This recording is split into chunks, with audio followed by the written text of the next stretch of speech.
नमस्कार, स्वागत है आपका बिहार समाचार में। बिहार वालों के लिए आज कई प्रमुख खबरें सामने आ रही है। खास करके जमीन संबंधित बड़ी खबर है कि यदि आप ग्रामीण क्षेत्र में रहते हैं, बिहार में रहते हैं, तो आपका भी नंबर आएगा, आपके भी जमीन का सर्वे होगा। उस समय क्या क्या दिक्कत होगी, साथ ही डीएम साहब ने क्या बड़े निर्देश दिए हैं, इस पर भी बात करेंगे। तो इधर मौसम विभाग ने बिहार में भारी बारिश की चेतावनी दे दी है। आज से अगले 7 दिनों तक बिहार में गर्दा उड़ाकर बारिश होगी। तो वहीं पूरे बिहार में शराबबंदी का विरोध होने लगा है। शराबबंदी के कारण नीतीश सरकार ने भी बड़ा फैसला ले लिया। तो वहीं गरीबों के लिए, जनता के लिए भी कई बड़े निर्देश जारी किए गए। तो आज बिहार और देश की बड़ी खबरों पर बात करेंगे। इससे पहले आपसे एक छोटी सी अनुरोध है, कृपया वीडियो को एक प्यारा सा लाइक अवश्य कर दीजिएगा। आपका लाइक करना ही हमारी मेहनत का फल होता है।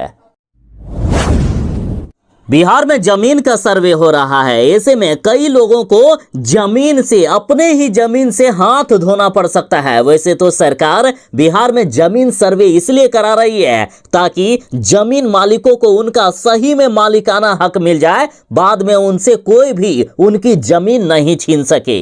या यदि किसी की जमीन को किसी ने छीन लिए हैं या किसी ने हथिया लिए हैं तो उनकी जमीन को भी वापस करवाया जाएगा। लेकिन यहाँ बड़ी समस्या ये है कि कई लोगों ने अपनी पुश्तैनी जमीन का मौखिक रूप में बंटवारा कर लिया है। जिसे भाई भाई में बंटवारा हो गया कि फलाना जमीन तुम रख लो, बाकी का जमीन हम रख लेते हैं। तो ऐसे लोगों को काफी दिक्कत हो रही है। जिनके पास जमीन का कागजात नहीं है, उनकी जमीन को नहीं माना जाएगा। भले ही आप अभी उस जमीन पर रह रहे हैं, लेकिन यदि कागजात दूसरे के नाम पर है तो उनको जमीन दी जा सकती है। बिहार के ग्रामीण इलाकों में सर्वे हो रहा है। करीब 42,000 गांव में सर्वे होना है और इस सर्वे में पुश्तैनी जमीन का मौखिक बंटवारा मान्य नहीं होगा। नहीं माना जाएगा कि ये आपकी जमीन है। सिर्फ लिखित दस्तावेज या फिर जो जरूरी डॉक्यूमेंट है वे ही आप दिखाएंगे, तभी आपकी जमीन मानी जाएगी। सरकार तो चाहती है कि इसके जरिए जमीन से संबंधित जितने भी झगड़े हो वो खत्म हो जाएंगे, लेकिन यहाँ कई जगह पर झगड़े और भी ज्यादा बढ़ते हुए दिख रहे हैं।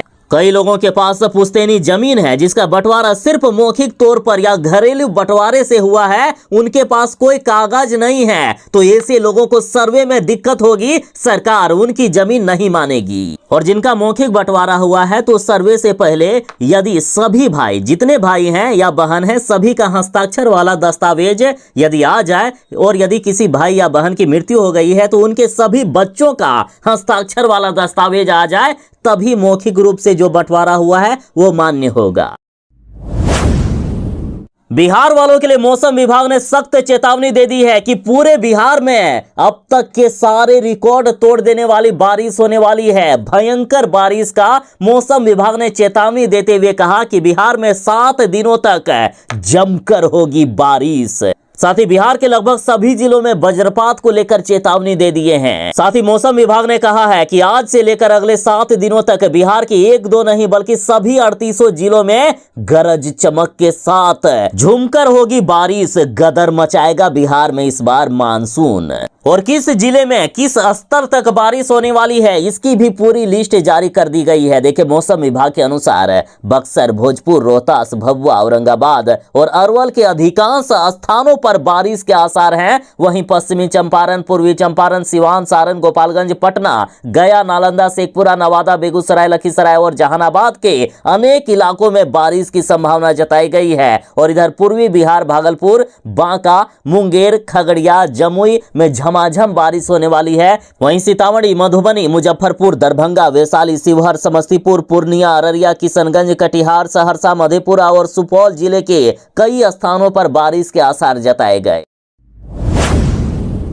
बिहार में शिक्षकों के लिए 1 अक्टूबर से ऐप पर ऑनलाइन अटेंडेंस अनिवार्य कर दिया गया है। यदि नहीं बनाई गई हाजिरी तो कट जाएगी सैलरी। और इस संबंध में बिहार शिक्षा विभाग के द्वारा पत्र भी जारी कर दिया गया है। पत्र में आवश्यक सूचना भी दी गई है कि गूगल प्ले स्टोर से ई शिक्षा कोष ऐप को 1 सितंबर 2024 को पुनः डाउनलोड या अपडेट करें। कहा गया है कि सरकारी विद्यालयों में कार्यरत सभी प्रधानाध्यापक या शिक्षक अपने टीचर आईडी से ई शिक्षा कोष ऐप पर लॉगिन करें। जिन शिक्षकों के पास पहले से टीचर आईडी उपलब्ध नहीं है अथवा भूल गए हैं, वैसे शिक्षक विद्यालय के प्रधानाध्यापक से संपर्क कर पूर्व से जेनरेट टीचर आईडी प्राप्त कर सकते हैं। टीचर आईडी उपलब्ध कराने हेतु विद्यालय के प्रधानाध्यापक स्कूल एडमिन के लॉगिन आईडी से शिक्षक मॉड्यूल में जाकर संबंधित शिक्षक को टीचर आईडी उपलब्ध कराएंगे। फिर प्रधानाध्यापक या शिक्षक अपने टीचर आईडी से इस शिक्षा कोष ऐप पर लॉगिन करके डैशबोर्ड पर अंकित मार्क अटेंडेंस बटन पर क्लिक करेंगे और अपनी हाजिरी दर्ज करेंगे। यदि कोई शिक्षक या प्रधानाध्यापक विद्यालय से बाहर भी ड्यूटी कर रहे हैं तो उसके लिए भी ऑप्शन दिया गया है। और जो भी शिक्षक या प्रधानाध्यापक 1 अक्टूबर 2024 के बाद ऐप पर हाजिरी नहीं बनाएंगे, उन्हें अनुपस्थित माना जाएगा और उनकी सैलरी काटी जाएगी। बिहार में जमीन का सर्वे हो रहा है। ऐसे में कई लोगों को ये परेशानी हो रही है या ये भी पता नहीं है कि आखिर वे कौन कौन से कागजात तैयार करेंगे। तो मैं तो बराबर वीडियो में बताता ही हूँ, फिर भी आपके गांव में ही, आपके पंचायत में ही शिविर लगाए गए हैं। तुरंत जाइए उस शिविर में और पता कर लीजिए कि कौन कौन से कागजात लग रहे हैं। एक बार पता हो जाएगा, फिर आपके पास काफी समय होगा उन कागजातों को तैयार करने में। फिर तैयार करके वहीं पर आकर जमा कर दीजिएगा या ऑनलाइन भी सबमिट कर सकते हैं। जमीन सर्वे के दौरान कई बार ऐसी भी परेशानी होती है कि एक ही जमीन का कई मालिक खड़ा हो जाते हैं कि ये जमीन हमारी है, दूसरा कहता है कि ये जमीन हमारी है। कई जगह पर तो भाई भाई में लड़ाई हो रहा है। तो जमीन सर्वे के दौरान एक ही प्लॉट का यदि कई दावेदारी हो जाए तो सर्वे अधिकारी इसे नोट कर लेते हैं और फिर गांव में इसका सत्यापन कराते हैं और वेरीफाई करने के बाद उसे आम सभा के सामने रखा जाता है और इस तरह से सही मालिक का पता लगाया जाता है। तो वहीं डीएम साहब ने यह भी कहा है कि कई बार ऐसा भी होता है कि किसी ने बहुत पहले जमीन खरीदी है लेकिन उसका अपडेशन नहीं हुआ है या उसके पास अभी प्रॉपर कागजात नहीं बचा है। हो सकता है चूहों ने काट दिया, कहीं खो गया या कुछ भी हो गया है, तो उसकी वजह से भी जमीन का विवाद भी काफी बढ़ रहा है। और इन सभी को दुरुस्त करने के लिए अब हमारे जितने भी सर्वे अथॉरिटी है वो ग्राउंड लेवल पर भी जाएंगे और एक एक प्लॉट का सर्वे करेंगे, लोगों से पूछेंगे कि इसने वाकई क्या जमीन खरीदी थी और सब कुछ पता करने के बाद सर्वे के बाद ये रिकॉर्ड रखा जाएगा कि कौन सी जमीन किसकी है और फिर उसको आम सभा के बीच भी रखा जाएगा। और यदि किसी ने जमीन की बाउंड्री करके रखे हैं तो पहले नक्शा से मिलाया जाएगा कि जो ये बाउंड्री है वो वाकई कितना होना चाहिए। किसी ने ज्यादा किया है तो उसे भी तोड़ना पड़ेगा और किसी ने यदि कम किया है या किसी की जमीन को कोई दूसरे ने बाउंड्री कर लिया है तो वो वापस भी करवाया जाएगा। बिहार में सिर्फ नाम की शराबबंदी है, सिर्फ सरकारी दुकानों का शटर गिरा दिया गया है, बाकी पूरे बिहार में शराब की होम डिलीवरी चालू है। और अब देखिए सीतामढ़ी से बड़ा मामला सामने आया है। जहरीली शराब पीने से सीतामढ़ी में 3 लोगों की मौत हो गई। मृतक के बेटे का कहना है कि मेरे पिता 10 साल से शराब पीते थे। बिहार में शराबबंदी है लेकिन 10 साल से डेली शराब पीने का काम मेरे पिता करते थे। एक बार फिर से जहरीली शराब कांड का मामला बिहार में सामने आया है। सीतामढ़ी में 3 लोगों की मौत हो गई। पहले आंख की रोशनी गई, फिर शरीर में दर्द शुरू हुआ, उसके बाद हो गई मौत। बिहार में शराबबंदी करके शराब नहीं बल्कि मौत बेचा जा रहा है। ओरिजिनल की जगह आज नकली शराब वो भी 3-4 गुने में बिहार में बेचा जा रहा है। जो राजस्व सरकार को प्राप्त होना चाहिए वो आज गुंडे मवालियों को, शराब माफियाओं को मिल रहा है। दरअसल ये घटना सीतामढ़ी जिले के भारत नेपाल सीमा पर बसे सोनबरसा प्रखंड और कन्होली के जयनगर व अररिया गाँव की है। 3 लोगों की एक साथ मौत से गांव में मातम पसर गया है, जबकि 2 लोगों की हालात गंभीर बताई जा रही है जिसका इलाज अभी चल रहा है। नीतीश कुमार जी कहते हैं कि हमने महिलाओं के लिए शराबबंदी कानून लागू किया है, लेकिन आज हालात उल्टा है। आज उन्हीं महिलाओं के बेटे मारे जा रहे हैं, आज वही महिलाएं विधवा हो रही है, उन्हीं महिलाओं के आज भाई छीने जा रहे हैं। तो बताइए नीतीश कुमार जी, आखिर ये कैसी शराबबंदी है कि पूरे बिहार में जहरीली शराब मिल रहा है। बिहार पुलिस का कहना है कि बिहार की महिलाएं आप टेंशन फ्री रहिए। अगर कभी भी आपको डर लग रहा है, आप असहज महसूस कर रहे हैं तो 112 डायल कीजिए, तुरंत ही पुलिस पहुंचेगी। देखिए, बिहार में पिछले 2 सालों से आपातकालीन सुविधा प्रदान करने में तत्पर डायल 112 अब महिलाओं के लिए खास सुविधा शुरू करने जा रहा है। जी हां, 15 सितंबर से पूरे बिहार में महिलाओं के लिए महिला सुरक्षित सफर सुविधा की शुरुआत की जा रही है। जरा ध्यान दीजिएगा, इस सेवा के जरिए राज्य की सभी महिलाओं को सफर के दौरान असहज महसूस होने पर सहायता प्रदान की जाएगी। जैसे ही डायल 112 पर कॉल किया जाएगा, तुरंत ही पुलिस पहुंचेगी और उसे गंतव्य स्थान तक निःशुल्क सुरक्षित पहुंचाया जाएगा। बिहार देश का तीसरा ऐसा राज्य होगा जहां इस प्रकार की सुविधा प्रदान की जा रही है। 15 सितंबर से ये 24x7 यानी 24 घंटे और 7 दिन ये कार्य करेगा। और इधर एडीजी साहब का कहना है कि इसके तहत कोई भी महिला कभी भी और कहीं भी यात्रा करना चाह रही है और खुद को सुरक्षित महसूस करने के लिए पुलिस की सहायता चाहती है तो फोन करने पर हम लोग सुविधा मुहैया कराएंगे। इसके लिए उन्हें 112 डायल करना होगा और फिर 112 की टीम उनसे कुछ जरूरी सूचना लेकर जब तक वो सफर करती रहेगी, डायल 112 की टीम तकनीकी रूप से उससे जुड़ी रहेगी। और सुनिए, दुर्गा पूजा, दिवाली, छठ के अवसर पर महिलाओं का आवागमन बढ़ जाता है। देर रात तक महिलाएं बाजार में रहती है या खरीदारी करती है, तो ऐसे में उनकी सुविधा के लिए खास ये ऐप तैयार किया गया है।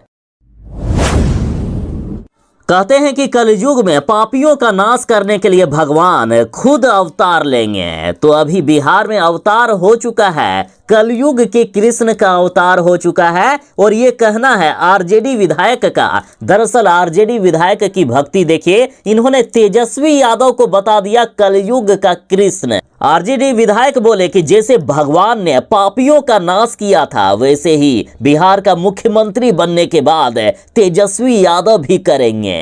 भगवान श्री कृष्ण की तरह तेजस्वी यादव भी पापियों का नाश करेंगे और बिहार से भ्रष्टाचार को मुक्ति दिलाएंगे। बिहार का विकास होगा। बिहार पूरे देश में सबसे अव्वल राज्य बनेगा, क्योंकि बिहार में कलयुग के कृष्ण का अवतार हो चुका है और ये कहना है आरजेडी विधायक का। और ये बड़ा बयान महागठबंधन की सरकार में मंत्री रहे आरजेडी विधायक इस्लाइम मंसूरी ने दी है। दिवाली और छठ जैसे पर्व त्योहार का सीजन आ रहा है, ऐसे में बिहार वाले टिकट बुक अभी से ही कर रहे हैं। लेकिन आखिर कैसे आओगे घर, क्योंकि ट्रेन में टिकट फुल हो चुका है। ट्रेन में नो रूम का लग चुका है साइन बोर्ड और एयर टिकट 4 गुना हो गया महंगा। देखिए, अक्टूबर के अंतिम सप्ताह में दिवाली का पर्व और नवंबर के पहले ही सप्ताह में छठ महापर्व है। बिहार के लोग कहीं भी रहे, इन दोनों पर्व पर घर आने की कोशिश करते हैं। ज्यादातर लोग ट्रेन से आते हैं, लेकिन लंबी दूरी की ट्रेनों में टिकट नहीं मिल पा रहा है, तो वहीं एयर टिकट भी 4 गुना तक महंगे हो गए हैं। तो ऐसी कंडीशन में आपके लिए खुशखबरी है। देखिए, बड़ी खबर है, जल्दी से टिकट बुक कर लीजिएगा। फेस्टिवल सीजन के लिए कंफर्म बर्थ का हो गया है इंतजाम। रेलवे चलाएगा 12 स्पेशल ट्रेन, तो इन 12 स्पेशल ट्रेन पर भी जल्दी ही टिकट बुक करवा लीजिए, वरना यहाँ भी कंफर्म टिकट नहीं मिलने वाला है। और ये 12 स्पेशल ट्रेन बिहार से सूरत, हावड़ा, अहमदाबाद, सिकंदराबाद और अमृतसर सहित देश के हर हिस्से में चलाई जा रही है। साथ ही पूर्व रेलवे ने बताया है कि फेस्टिवल सीजन में पैसेंजर की सुविधा को पूरा करने के उद्देश्य से स्पेशल ट्रेन चलाने का निर्णय लिया गया है। तो पूरा का पूरा लिस्ट और शेड्यूल जारी हो गया है। आप चाहें तो ईस्ट रेलवे की वेबसाइट पर जाकर लिस्ट देख सकते हैं या फिर where is my train app का भी इस्तेमाल कर सकते हैं।